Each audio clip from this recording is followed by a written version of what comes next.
Bendiciones a todos, hoy les traigo otro video, donde hablaré del amor de Dios para con nosotros.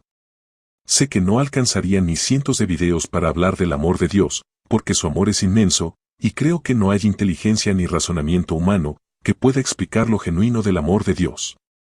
Nosotros con nuestra mente finita y limitada, solo podemos hablar del amor de Dios dentro de nuestra capacidad de entendimiento. Pero creo que nunca podremos entender en profundidad cuánto nos ama Dios. Un día cuando estemos en su presencia, veremos, sentiremos y seremos llenos de manera palpable del amor de Dios. Y ahí nos daremos cuenta que lo que nosotros entendíamos y comprendíamos de su amor era simplemente poco. Porque ahí nos daremos cuenta lo inmenso y hermoso de su amor.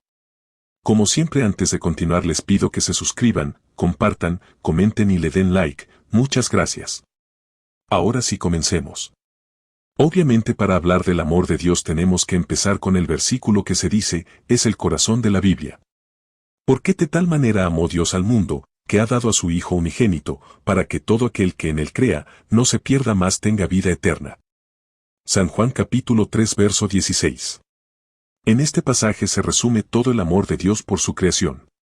A pesar de rebelarnos contra Él con el pecado, aún así, jamás nunca, disminuyó su amor por nosotros, y desde la caída del hombre, Dios empezó con su plan de salvación para la humanidad. Él, en su soberanía, podía haber dejado que nos perdiéramos para siempre, y levantar una nueva raza de humanos que sean perfectos y que nos vieran a nosotros como ejemplo de lo que no había que hacer. Pero no. Él no nos dejó solo, sino que a pesar de la caída del hombre, Él nos amaba y no iba a dejar que Satanás se saliera con la suya castigando a la humanidad por la eternidad, no, sino que Dios dijo que nos iba a rescatar y en ese rescate mostraría cuánto nos amaba y de lo que estaba dispuesto a hacer, solo para que nosotros seamos salvos de la condenación eterna.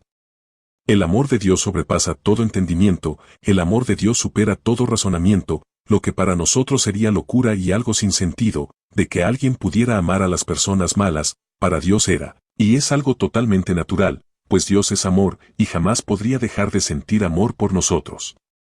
El amor es sufrido, es benigno, el amor no tiene envidia, el amor no es jactancioso, no se envanece, no hace nada indebido, no busca lo suyo, no se irrita, no guarda rencor, no se goza de la injusticia, más se goza de la verdad. Todo lo sufre, todo lo cree, todo lo espera, todo lo soporta. El amor nunca deja de ser, pero las profecías se acabarán y cesarán las lenguas y la ciencia acabará. Primera de Corintios capítulo 13 versos del 4 al 8. Y en Primera de Juan capítulo 4 verso 8 dice así: El que no ama, no ha conocido a Dios, porque Dios es amor. Acá dice que Dios es el amor mismo. Entonces podríamos leer el pasaje de Corintios de la siguiente manera.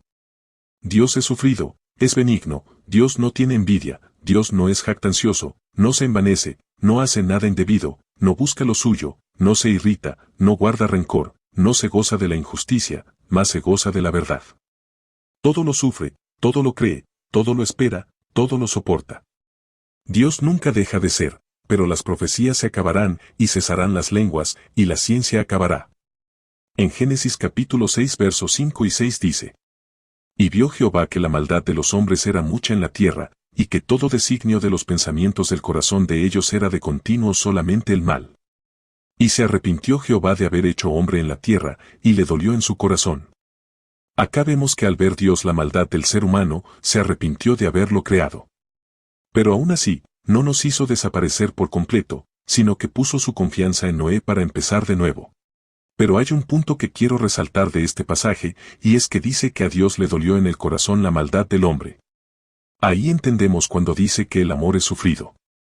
El único motivo por el cual le dolió, es porque nos amaba. Cuando uno pierde algo que no amaba o que no tenía mucha importancia, simplemente dice, bueno, ya esta lo perdí, busco otro y listo.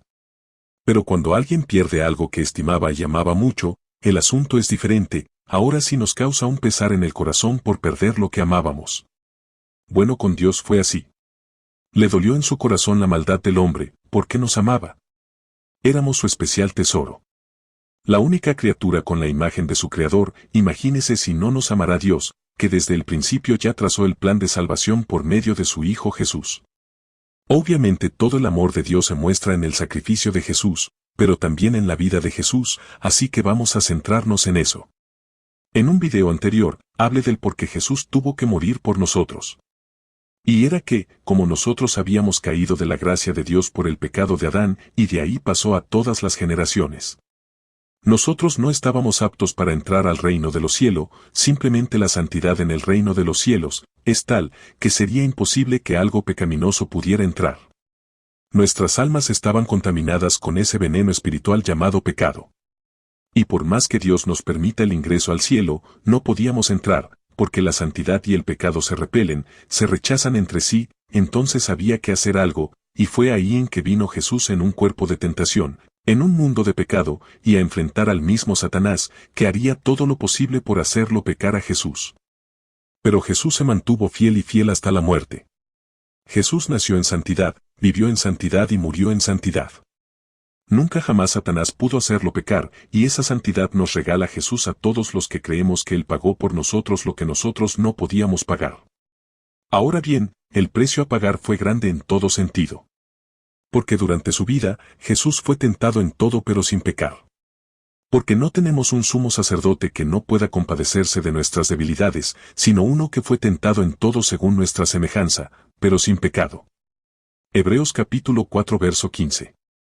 Satanás le ofrecía a Jesús el mundo entero, sin tener que pasar por la cruz, tan solo tenía que postrarse ante él. Imaginemos esto, Satanás pidiendo a Jesús que se postre ante él, sería el pecado más grande, postrarse ante el enemigo de Dios y de las almas. Recordemos que Jesús fue tentado en todo, y cuando dice en todo, es en todo. Entonces, ¿será que fue tentado en el sexo también? Y es muy probable que sí, hermanos, Satanás quería que Jesús pecara aunque sea en lo más mínimo con tal de poder decirle a Jesús, te vencí.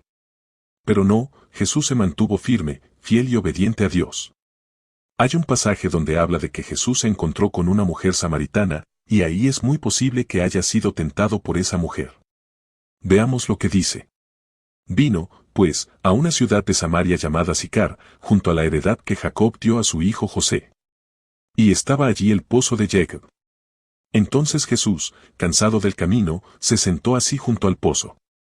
Era como la hora sexta. Vino una mujer de Samaria a sacar agua, y Jesús le dijo, dame de beber. Pues sus discípulos habían ido a la ciudad a comprar de comer. La mujer samaritana le dijo, ¿cómo tú, siendo judío, me pides a mí de beber, que soy mujer samaritana? Porque judíos y samaritanos no se tratan entre sí. Respondió Jesús y le dijo, si conocieras el don de Dios, y quién es el que te dice, dame de beber, tú le pedirías, y él te daría agua viva. La mujer le dijo, Señor, no tienes con qué sacarla, y el pozo es hondo. ¿De dónde, pues, tienes el agua viva? ¿Acaso eres tú mayor que nuestro padre Jacob, que nos dio este pozo, del cual bebieron él, sus hijos y sus ganados? Respondió Jesús y le dijo, cualquiera que bebiere de esta agua, volverá a tener sed, mas el que bebiere del agua que yo le daré, no tendrá sed jamás, sino que el agua que yo le daré será en él una fuente de agua que salte para vida eterna.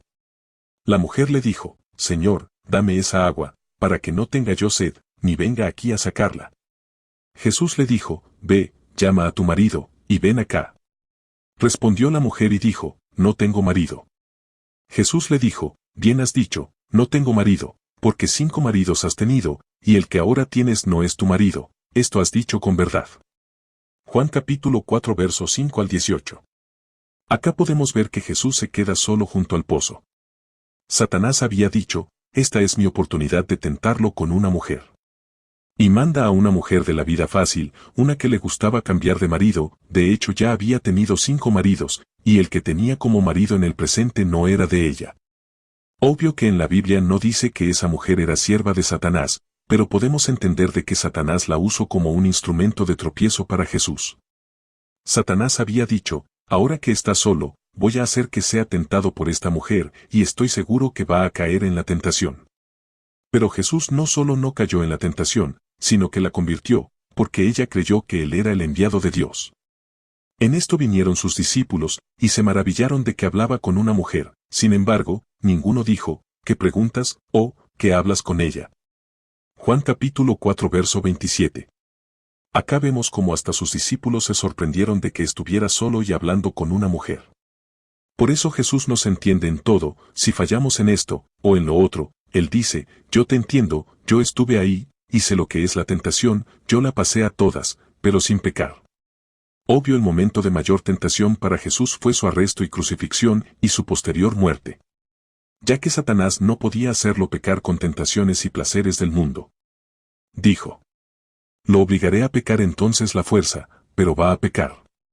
Sin embargo, sabemos cómo terminó la historia, nuestro hermoso Salvador se mantuvo fiel hasta la muerte sin pecar en hechos, ni palabras. Todo cristiano conoce lo que padeció Jesús desde su arresto hasta su muerte, y si bien no voy a entrar en todos los detalles, sí quiero resaltar algunos puntos. Jesús fue tentado en todo pero sin pecado, para que esa victoria sobre el pecado nos la dé a nosotros. Él fue azotado, y mientras era azotado, sus verdugos creían que estaban lastimando la piel del Señor, pero en realidad estaban impregnando en sus heridas nuestra sanidad. Por cuyas heridas fuimos nosotros curados. Y también en cada herida estaban esculpiendo tu nombre y el mío. Así es, hermano, tu nombre y tu apellido están en las cicatrices de Jesús. También cargó la cruz, eso representaba al peso del pecado que estaba sobre la humanidad, Él la cargó por nosotros. También la corona de espina representa a la maldición que cayó sobre todo el mundo cuando Adán pecó. Y al hombre dijo: por cuanto obedeciste a la voz de tu mujer, y comiste del árbol que te mandé diciendo, no comerás de él, maldita será la tierra por tu causa, con dolor comerás de ella todos los días de tu vida. Espinos y cardos te producirá, y comerás plantas del campo. Génesis capítulo 3 versos 17 y 18. Acá vemos que una de las señales de la maldición del pecado, era que espinas y cardos crecerían cuando el hombre sembrará la tierra. Esas espinas y cardos eran la maldición. Y Jesús crucificó esa maldición en la corona de espinas sobre su cabeza. También hay varios sucesos, un poco extraños, ocurridos cuando Jesús murió. Pero hay uno de ellos que me llama la atención, miremos qué dice la Biblia. Y he aquí, el velo del templo se rasgó en dos, de arriba abajo, y la tierra tembló, y las rocas se partieron, y se abrieron los sepulcros, y muchos cuerpos de santos que habían dormido, se levantaron, y saliendo de los sepulcros, después de la resurrección de él, vinieron a la santa ciudad, y aparecieron a muchos. Mateo capítulo 27 versos 51 al 53. Vemos que el velo del templo se rasgó en dos, las rocas se partieron, y los muertos resucitaron. Pero me llama la atención que la tierra tembló. Algunos dirán: ¿qué tiene de llamativo un temblor de la tierra, si siempre hay terremotos en diferentes lugares? Pero miremos lo que dice aquí. Jehová dijo así: el cielo es mi trono, y la tierra estrado de mis pies, ¿dónde está la casa que me habréis de edificar, y dónde el lugar de mi reposo? Isaías capítulo 66 verso 1. Me quiero centrar en que la tierra es donde Dios apoya sus pies. Yo me imagino lo que habrá sido en el cielo mientras observaban la crucifixión de Jesús. No sé si los ángeles lloran, pero es muy probable que algunos, si no todos, estuvieran llorando en ese momento.